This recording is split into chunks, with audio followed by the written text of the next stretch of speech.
Hey everybody, it's good to see y'all back once again.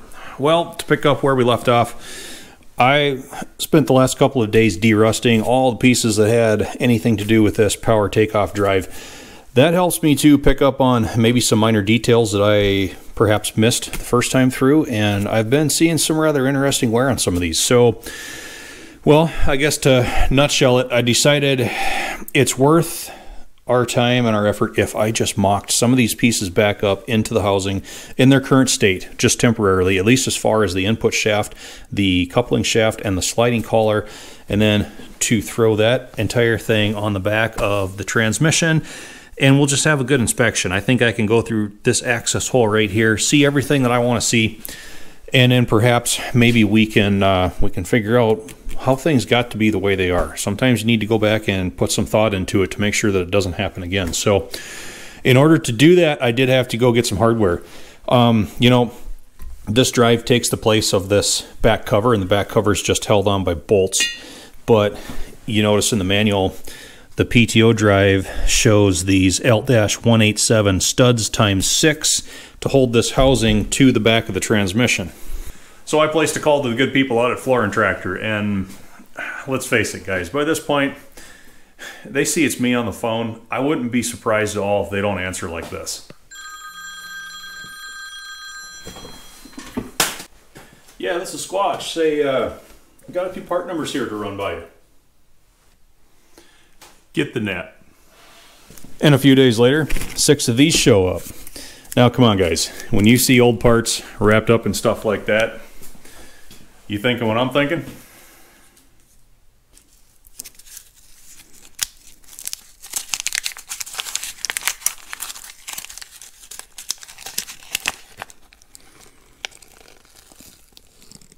Yep.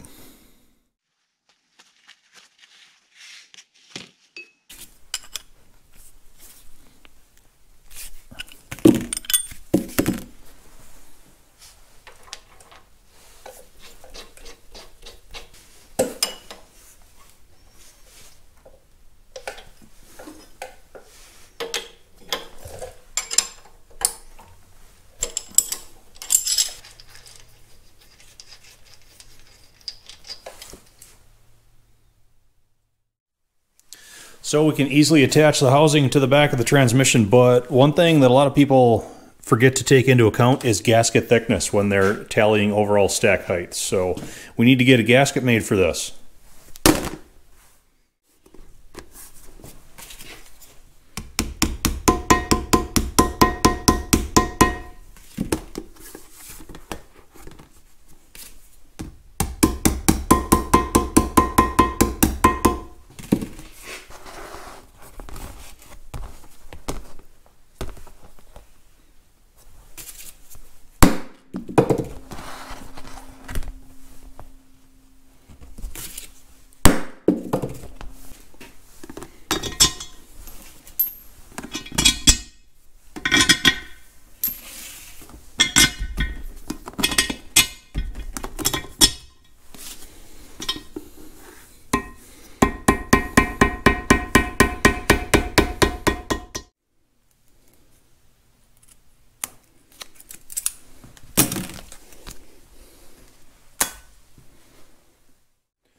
So we've got the gasket made, and we can finally start mocking some pieces back into the housing here. So I'm going to start with this detent shaft. Figure out where we got to be here. So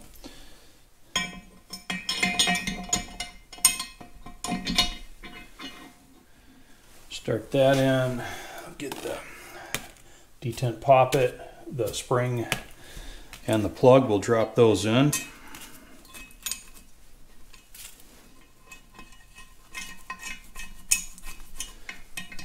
Doesn't have to be super tight for now, just enough to locate that. That's all we need. Now I'll get the fork put back on the end of that shaft. So have our block to tap on here and the wear faced out. Yep.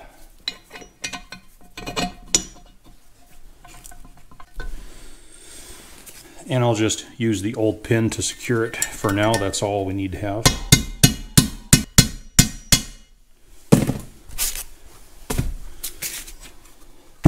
Okay, we've got that. And to complete the mock-up, we've got the sliding collar and the input shaft. Those are the last two pieces that are going to go in. So collar has to already be in the fork before the input shaft comes through from the other side.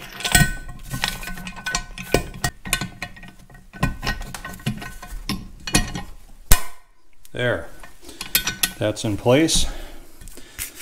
And yeah, boy, we have a lot of slack to get rid of, but we're going to get to the bottom of it here shortly. So the only other piece I think I'm going to use is, of course, the input coupling.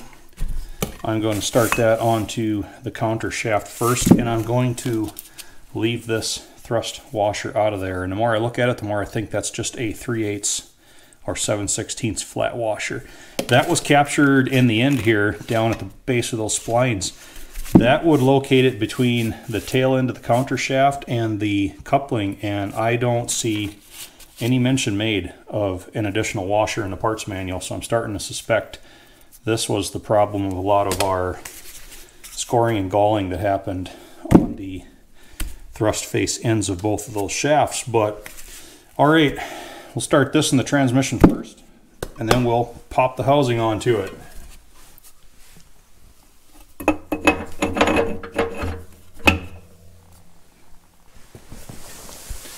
All right, gaskets in place. Act as more of a spacer than anything.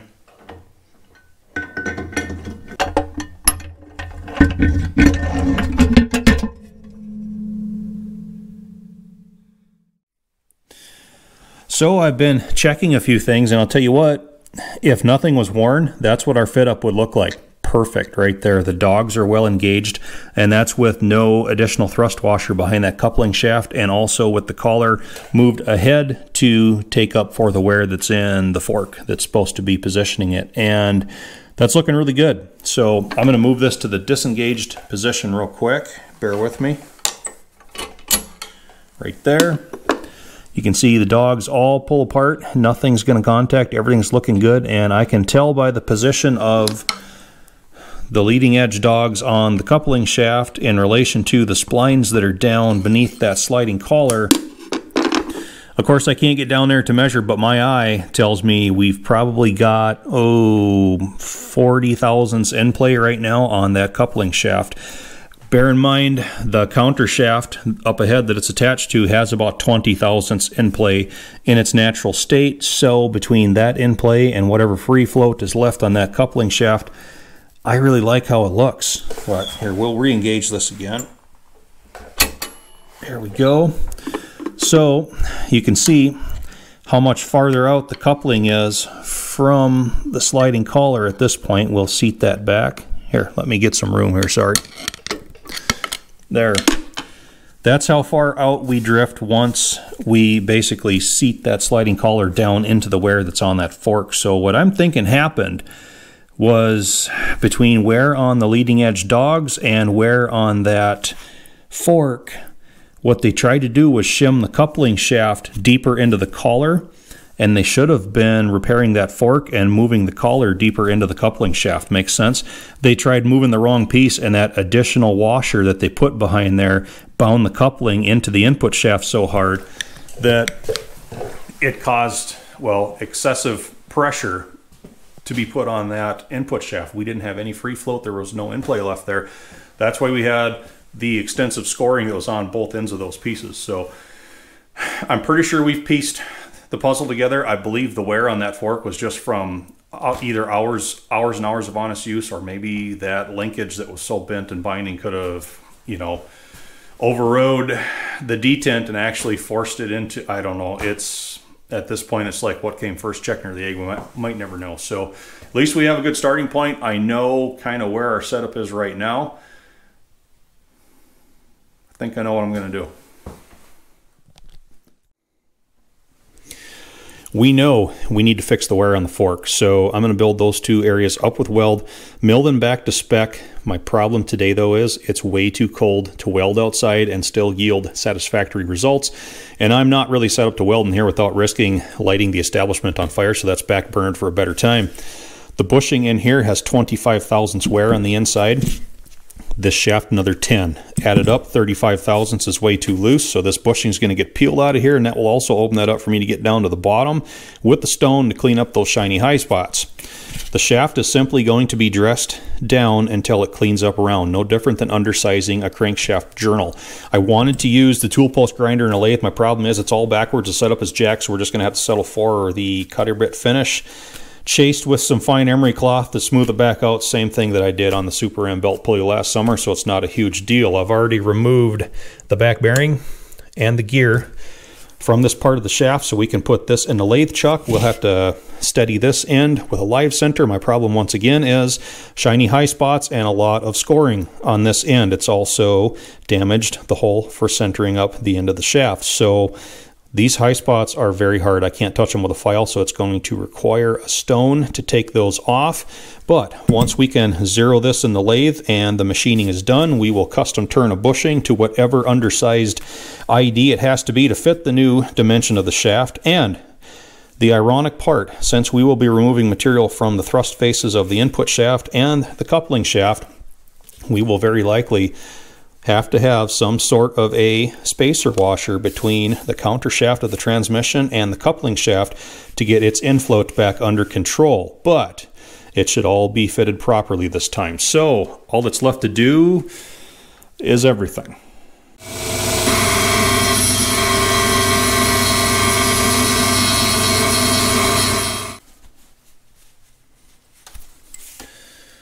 All right, just a few low spots left in it, and I don't worry about those. They're going to be just fine. So center hole's looking better. Let's try it in the lathe.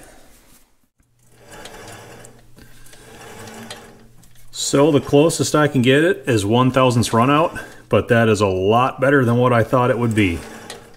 We're ready to turn.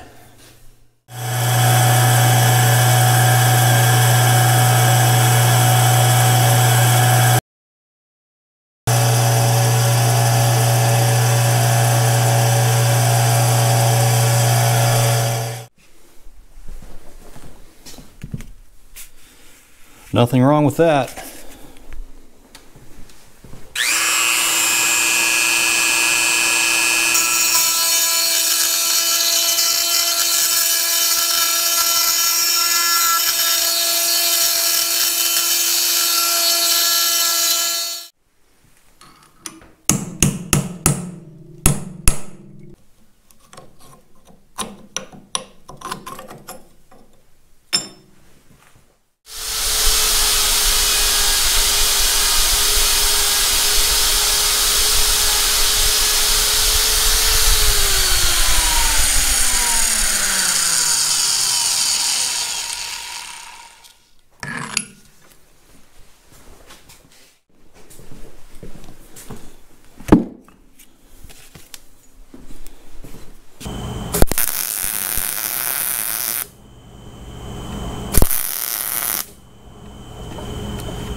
Just a little bit of fire there, nothing to be concerned about.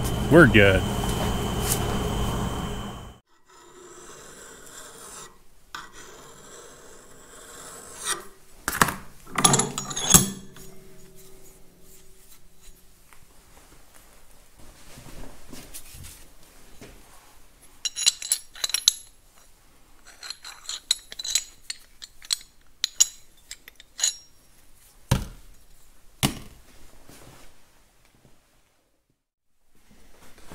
Okay, quick recap of the work. The input shaft cleaned up nicely. It used to be 1 inch, it's now 0.975. I had to do 25 thousandths off of it total because there was one nasty groove that just didn't want to cut out of there, but I finally got it and happy with the polish that I was able to put on it. The thrust face is much better too. So I went ahead and got the gear and back bearing pressed back onto that, so we're good to go right here. We peeled the bushing out of the coupling shaft, and I have a new bushing coming It's 1 3/8 on the outside diameter. It's 2 inches deep, and it's a 7/8 ID. So what I'll do is mill the ID of that new bushing out to suit that 975 shaft. We'll get that popped in there. Should be good to go. You can see I got rid of the high spots that were down there in the bottom of that. Don't judge too badly here. There's a couple of really bad low spots left in there yet, but once you get the bushing pressed in, we're not going to have anything that's going to catch between the coupling and the input shaft anymore. That's the best we can do with what we've got. So we got the fork built back up. I think that turned out rather nicely. We don't have any of that excessive play on the collar anymore, and all that's good to go. And well, I got a new pin turned out for the fork and duplicated the 2 fold-over locks we're going to need for this job. As we discussed last time, new oil seals are right there. So when we get a bushing, we can start putting that together. My problem is, right now it's looking like that bushing is a good week out. So I usually don't like to paint myself into a corner like this and really have nothing to do, but I kind of have nothing to do until that thing shows up. We can do maybe a little bit of light assembly on that, but yeah, we're going to have to get that bushing before we can do anything to figure out what our new thrust spacer needs to be now that we've taken material off of both of those shafts and yada yada. But I do kind of need to clean the shop. I could probably take a couple days to do that. We could haul finals in here, but we got so much stuff in here already. I got so much of the starting engine stuff kind of cluttering the place that I hate bringing anything else in and just exploding even more. So we'll see what we're going to do about that. Anyway, as always, everybody, thanks for watching. Membership's available down below. If you like early content, if you like ad-free content, and you like behind-the-scenes extras, you can see how smooth I really am, if you believe any of that, right? Click on that, see if it's something that might work for you. Either way, thanks for watching, everybody. Hope to see you back again.